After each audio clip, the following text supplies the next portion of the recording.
오늘 새벽에 일어나서 제롬 파월 연준 의장이 기준금리를 1%씩이나 내렸다는 얘기를 듣고, 내가 금요일 아침에 사뒀던 고객들의 S&P 인버스를 그걸 팔지도 모릅니다라고 공지만 하고 팔지 않은 것 때문에, 내가 뭔가 잘못했나 보다라고 하는 생각을 하다가, 한 10여 분 곰곰이 생각하다 보니까, 그러지 않을 수도 있겠다. 제롬 파월 의장이 뭔가 좀 잘못하고 계신 거 아닌가라는 생각을 하게 됐습니다. 이제 그 이유는 아주 단순한데요. 지금 현재 시장 글로벌의 경기 수축이 되는 거는 시장에 자금이 없기보다는 사람들이 자금을 써 나갈 수 없기 때문인 거거든요.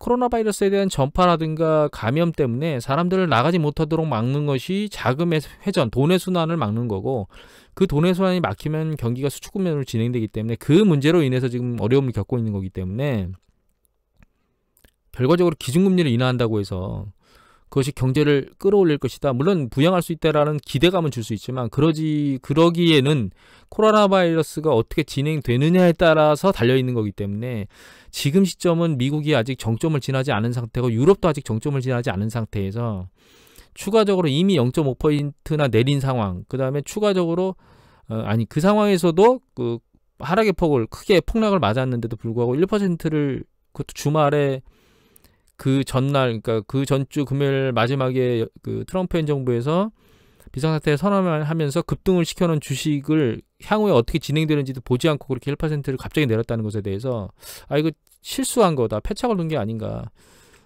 장이 열리고 이번 주장을 지켜보고 나서 이제 떨어질 때 그때 떠받치는 행위를 1%로 강력하게 던지면서 했어도 되는데, 올바르지 않은 행동을 한 것 같다라는 생각이 번뜩 들었습니다.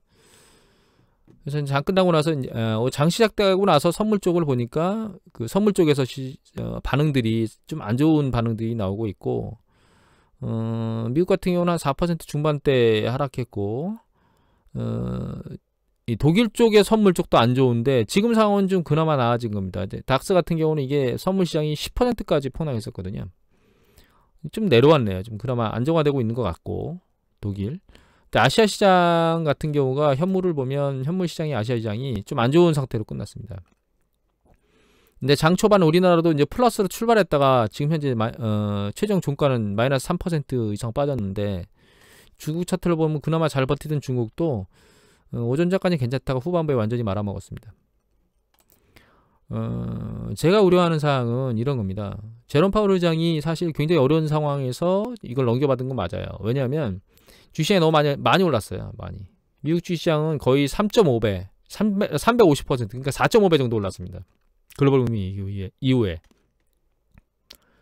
근데 과거의 연준의 행태를 보면 이 경기 수축 국면, 짙은 경기 수축 국면에 계속 기준금리를 급격히 내리고, 내린 기준금리는 실업률이 정점을 치고 내려오면, 실업률이 이제 좋아진다는 얘기는 경기가 확장 국면으로 들어섰다는 뜻이기 때문에 추구 전략을 바로바로 칩니다.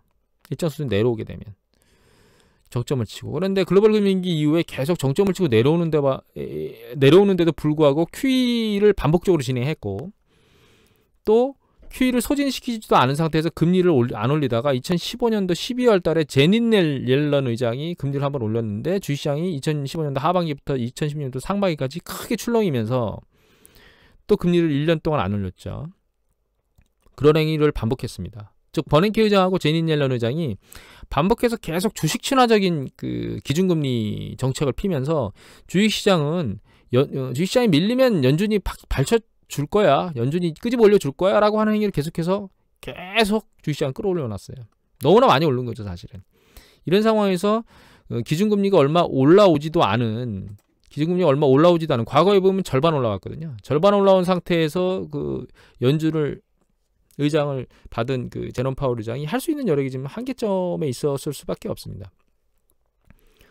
현재 이주열 하는 총재가 금리를 내리지 않는 것에 대해서 왈가왈부하는 사람은 많습니다. 지금 내려야 되는 거 아니냐라고 생각하는데, 저는 개인적으로 적극적으로 반대인 게, 가장 경제 대통령이라고 말하는, 그리고 경제에 가장 큰 역할을 하고 있는 연준이 금리를 1.5%의 큰 폭을 내렸음에도 불구하고 주식시장이 이토록 요동을 치고 있는데, 과연 한국은행의 이주열 총재께서 금리를 0.2요, 0.5, 1% 이런 거 내려준다고 해서 시장이 이게 제대로 돌아올까요? 저는 그럴 거라고 생각 안 합니다, 개인적으로. 오히려 총알을 다 소진하는 상태로 가게 될 겁니다. 우리나라는 미국이나 중국이나 ECB, 일본처럼 대규모로 QE를 진행할 수 있는 여력을 가진 국가가 아닙니다. 따라서 우리는 제한적인 QE밖에 할 수 없을 겁니다. 하더라도. 그러면 탄환인 기준금리를 최소한 아껴야 됩니다. 그리고 정확한 타이밍에 기준금리를 내리는 것이 훨씬 더 현명한 방법이라고 저는 개인적으로 생각하고 있고요. 그 다음에 뉴스 보도 마지막에 이게 가장 안 좋은 뉴스였습니다. 트럼프가 아주 행복하다. 근데 이 안에 이제 내용에 보면 트럼프가 연준 의장을 내가 해고할 수 있어? 라고 얘기가 나와 있거든요. 그러면 연준 의장 해고할 수 있다는 얘기 때문에 제롬 파월 의장이 1%를 내린 게 아닌가라는 생각을 개인적으로 하게 됩니다. 중앙은행이 행정부에 대해서 독립하지 못한 거죠. 트럼프가 글로벌 경제를 말아먹을 수 있다는 뜻입니다. 개인적으로는. 왜냐하면 이게 22하고 파란 거는 미국이고요. 연준이고 이제 연두색은 일본 중앙은행입니다. 이 빨간색은 20인데 각 중앙은행들이 글로벌 금융 위기 이후에 자금 살포하기 위해서 시장에 대규모로 채권을 매집했는데 그 매집한 채권들을 매집하면서 푸른 돈을 회수하지 못한 상태하에서 지금 다시 경기 수축 국면에 빠지려고 글로벌이 상황을 맞이한 상태예요. 중국도 마찬가지입니다. 그나마 중국이 나은 건 기준금리가 아직 한 4% 초반대 있다는 거예요. 다른 국가들은 뭐 미국 제로금리 이미 갔고 22는 글로벌 금융위기에 제로가 간 거를 아예 올리지도 못했고요. 일본도 마찬가지입니다. 일본은 기준금리 자체를 포기하고 단기국채하고 장기국채의 타겟목표 수익률로 지금 통화정책을 피고 있거든요. 결과적으로 지금 발생한 이 현상이 코로나 바이러스 상황이 점진적으로 진행되면서 여러 가지 충격, 지금 이제 가장 핵심적인 충격으로 드러난 게 사실 미국의 셰일 산업입니다. 유가를 급격히 떨어뜨린 러시아가 미국의 셰일 산업 자체를 붕괴시키려고 타겟을 갖고 30% 초반대에서 혹은 그보다 낮은 수준의 유가를 유지하려고 계속 뭔가 액션을 취하게 되면 미국의 셰일 산업이 붕괴될 거고 미국의 S&P인가요? 거기서 보고서 중에 거의 한 90%가 넘는 수준이 30%대에 있으면 다 파산할 거라고 하는 얘기를 하고 있습니다. 셰일 산업이 파산하게 되면 또 중요한 건 이미 보여드렸지만 셰일 산업에서 발행한 하이힐드 채권들이 다 휴지 조각이 되게 될 겁니다. 그 다음에 고용된 근로자들이 다 실업으로 내몰리게 되겠죠. 그럼 실업률이 급상승하게 될 거고 상승하는 패턴으로 돌아가게 될 거고 그 다음에 하이힐드 채권 쪽에 투자 시장이 불안정하게 되고 그걸 투자했던 금융시장하고 개인 투자자들이 최악의 상황을 겪게 될 거예요. 아직 그 상황은 진행되지도 않았습니다. 그 상황이 진행되게 된다면 지금보다 훨씬 더 큰 충격이 시장에 올 수가 있어요. 도대체 이걸 어떻게 막으라는 얘기죠? 어떻게 막을 수 있을까요? 결과적으로는 중앙은행이 계속 자금 살포를 하게 될 겁니다. 일본이든 다른 중앙은행이든 우리든 마찬가지로 계속적으로 자금을 살포하면서 시장을 막을 거예요. 그런데 시장을 결과적으로 어떻게 막을 수 있냐면 어떻게 회전하게 됐냐면 결과적으로는 일정 수준 실업률이 올라가야 됩니다.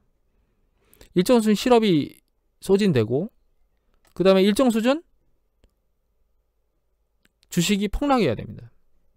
그래서 더 이상 내려가지 않을 상황, 그러니까 수급이 안정화되는 그 상황까지는 내려갈 수밖에 없고 과거 통계상 결과적으로 미국이 리세션이 발생하면 반토막 전독이 났습니다. 선진국이라 하더라도 우리나라도 마찬가지입니다. 우리나라도 거의 50% 수준씩 폭락했어요. 이런 수준까지 내려가지 않는 이상 저는 주식시장이 멈추지 않을 거라고 개인적으로 생각하고 있습니다. 단기적 반등이나 급락에 대한 어떤 반발 매수세로 위로 일정 수준 머리는 들을 수 있겠죠. 하지만 그 머리가 결과적으로 머리를 든 것뿐이지 하락 추세를 전환할 수 있을 거라고는 현재로서는 생각하지 않고 있습니다.